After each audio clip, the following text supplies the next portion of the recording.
my question to you is, what is your view about what is exactly transpersonal psychology? Well, I think transpersonal psychology simply expands the space in which you can work. And so it gives you more choices, more possibilities. Not necessarily for you to use every time. It simply says you don't have to stop short at childhood. You don't have to stop short with the identity crisis. You don't have to stop short with the person's aims and ideals. You don't have to stop short with the client's psychospiritual development at a certain level. You can explore the whole range of everything that's possible for the client and not leave anything out. So I see the transpersonal approach as simply expanding the range of possibilities. And you might sometimes want to go into some of those possibilities, sometimes you might not. Mm-hmm. Once you've got a huge range of possibilities, it's still up to the individual client to say, well, this is what I'm interested in. This is the level I'm happy to work at. This is the problem that, as I see it. And I think the therapist has to go with that.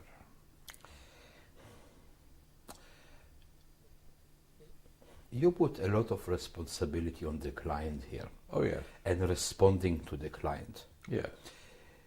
Which I can see the humanistic approach in that. Mm-hmm. But I'm asking myself always a question: what is the actual age of the client?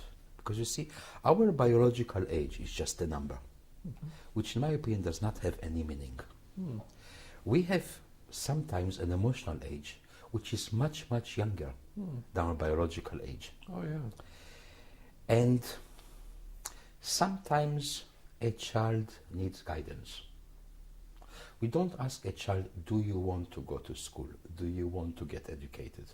Sometimes we guide the child. Sometimes we take the child by the hand and we show the child different possibilities because we want to expand the world of the child.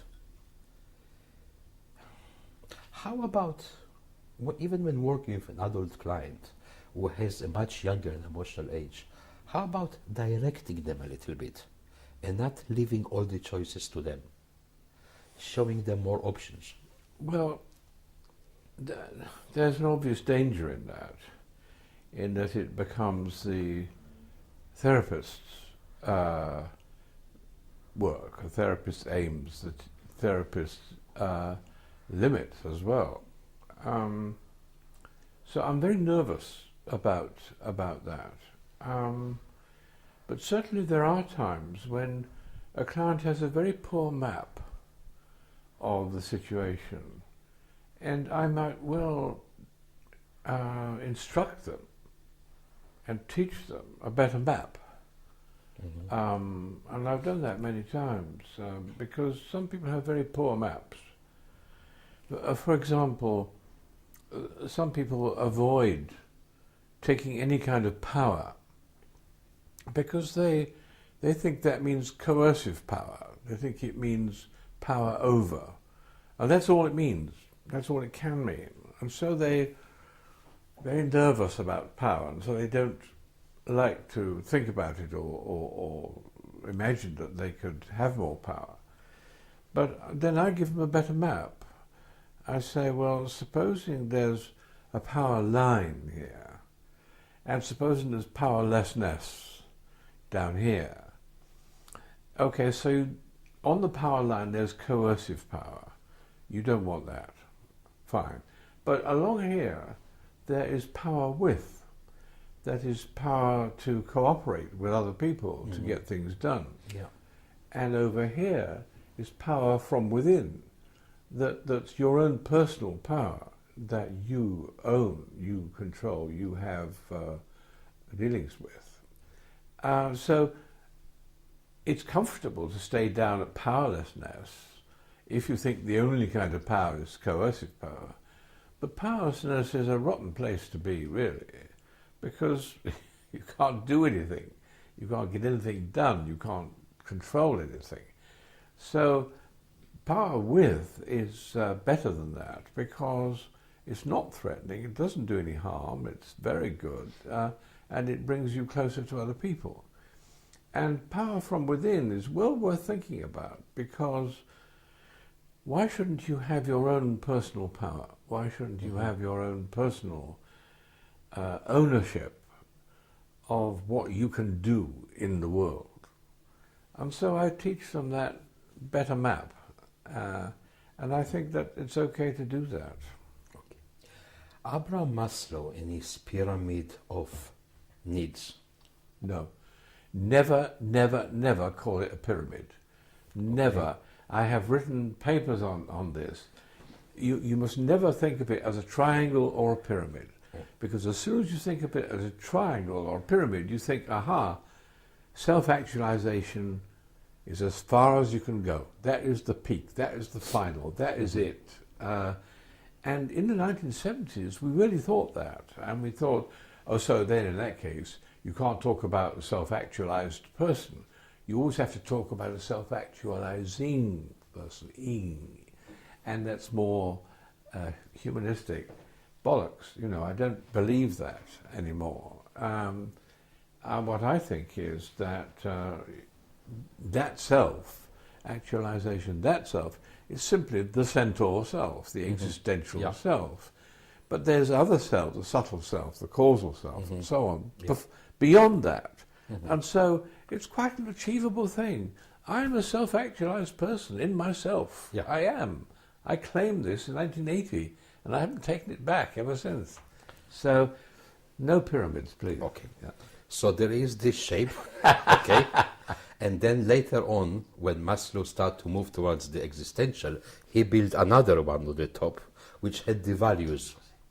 And what actually he said, that what happens after self-actualizing, it's you help others to self-actualize. Okay. Okay? So we'll come back to this point because it's very important for me. But when you move from the physiological needs up the needs, there is the self-esteem need. And Maslow has divided it into two. Yes. This first one is self-esteem from others. Very important, yeah. And then self-esteem. That's right. Okay.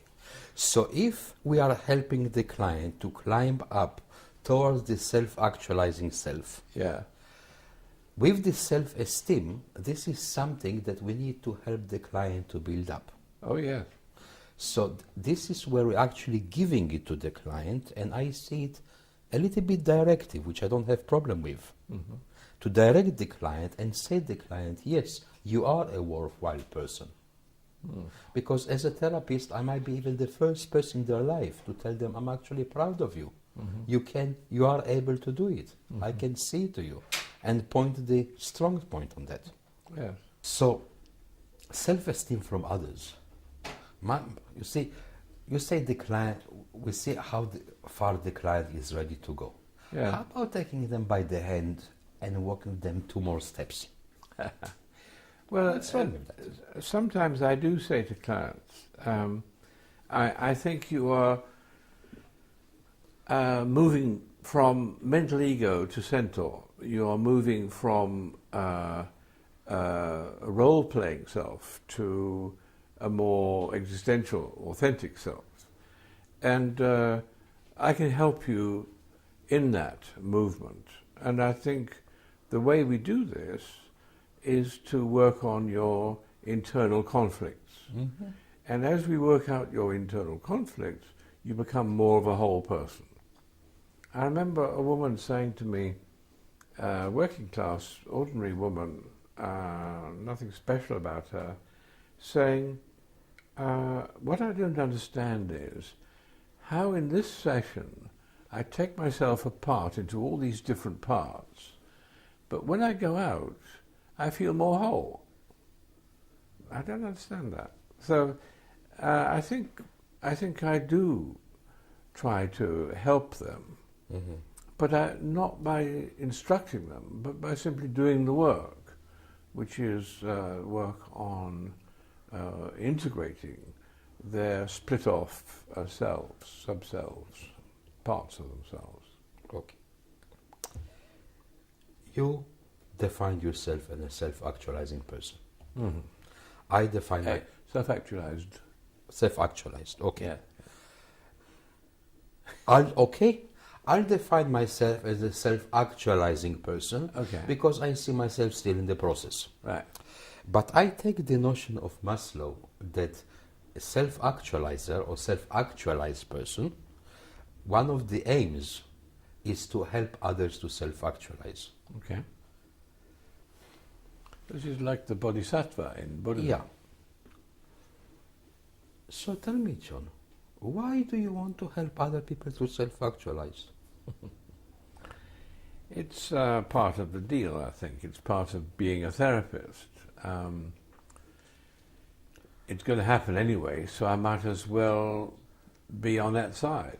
I might as well acknowledge that, because that's what happens in therapy. I think people do become more self-actualized, and they do start getting esteem from themselves instead of looking to other people to tell them how good or how bad they are.